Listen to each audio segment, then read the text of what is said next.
Good evening guys, magluluto tayo ng popcorn. So paano ba magluto ng popcorn sa kaldero lang? So ito na guys, ibuhos ko na.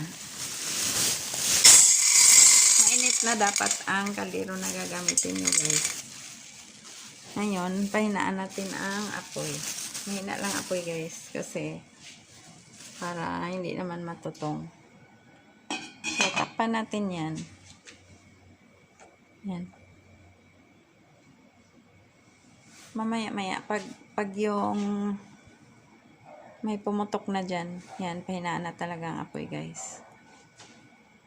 Puputok-putok na lang yan.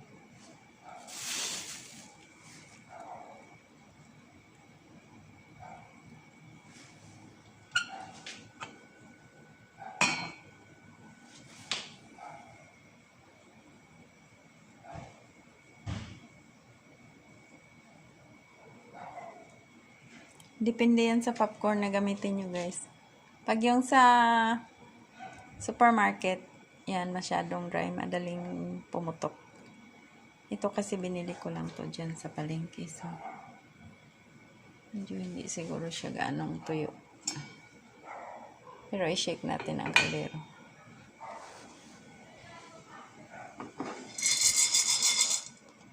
Ayan. Nagsimula na siya.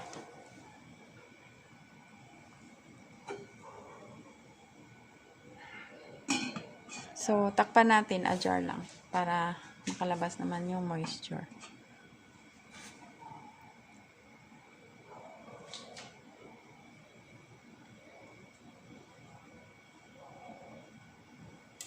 Ayan, nagsimula na guys. Ayan.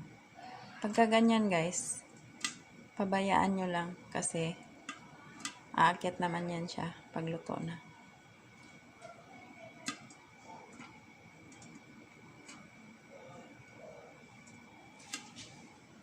Kasi pag yung ayan, pumutok na nga.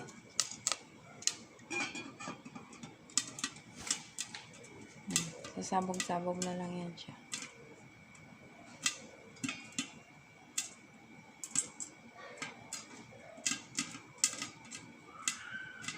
Pahinaan natin ang apoy para hindi siya matutong.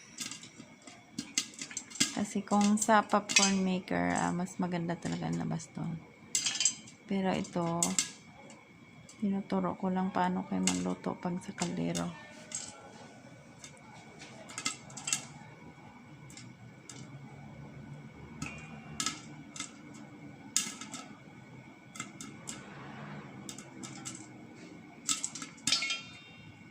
Yan. Magpapap-pap na lang yan siya. Tapos, bali yung maluto guys, pupunta yan sa taas. Sasabog siya pataas.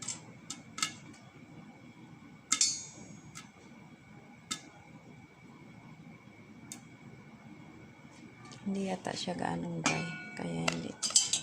Ayan. Maakyat na talaga. Malabas.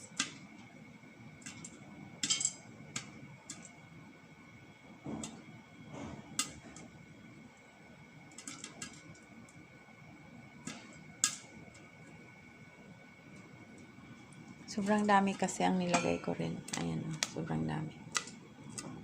Pero kung konti lang, kanina pa yan natapos.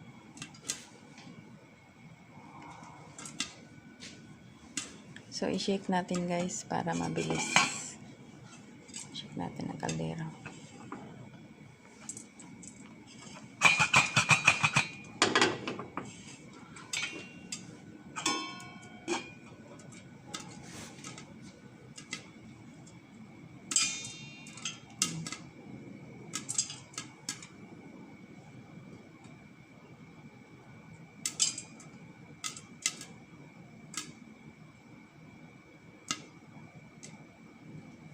So, lakasan ko para matapos tayo ng maaga.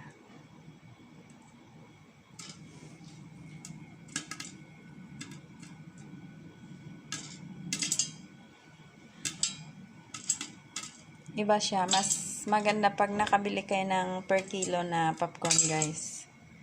Ibilad nyo muna sandali para pag nagluto kayo, ang bilis lang. Ito pa isa-isa lang ang putok niya. Dapat sabay-sabayan. Kasi ano siya, may moisture content pa siya. Pero pag totally dry, ayun, mabilis.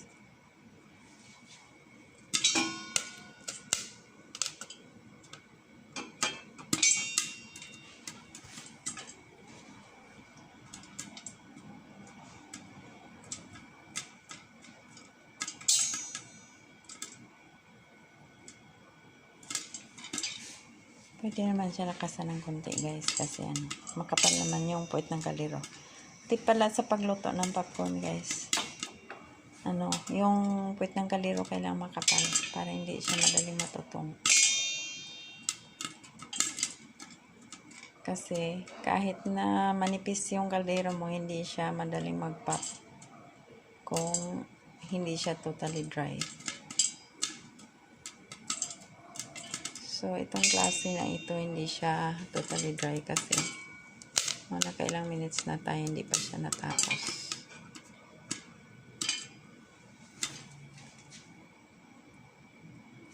So, kailangan ko siyang i-shake. Kailangan dapat covered kasi tatalon yan pataas. Pasensyahan nyo na guys kasi isang kamay ko lang. Maingay yung takip ng kaliro guys. Yan.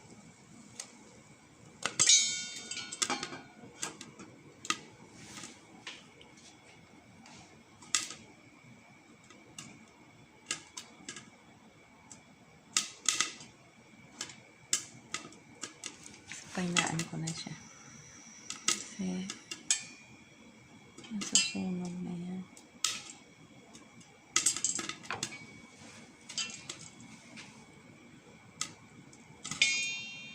Pero kung wala akong hawak na cellphone guys, inaalog-alog ko lagi yan para mabilis maluto.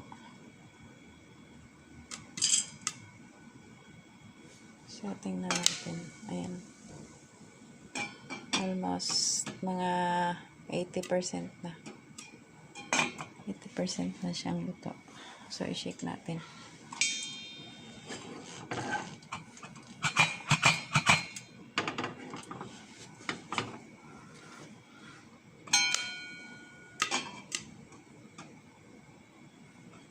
So, hanggang doon lang yata ang mag-pop sa kanya. So, ganito guys. Pag gusto nyo mag-add ng flavor sa popcorn nyo, so, patayin ko na guys. Kasi ano, baka matutong na. So, kung mag-add kayo ng flavor sa popcorn nyo, ganito lang guys. Idagdag nyo na lang. Ito, lagyan ko ng butter guys. Butter lang lagay ko dyan. Salted butter na ito, so no need of salt. Pero kung gusto nyo namang maalat-alat, pwede naman. O kaya butter plus sugar, pwede rin naman. So, ihalo na lang natin dyan guys. Ang butter. So, yung ibang popcorn, nag-pop. Mayroon din hindi.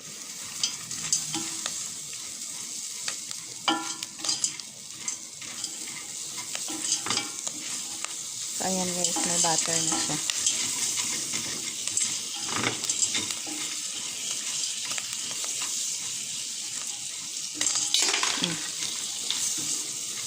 Tutukan na yung hindi nag-pop kanina.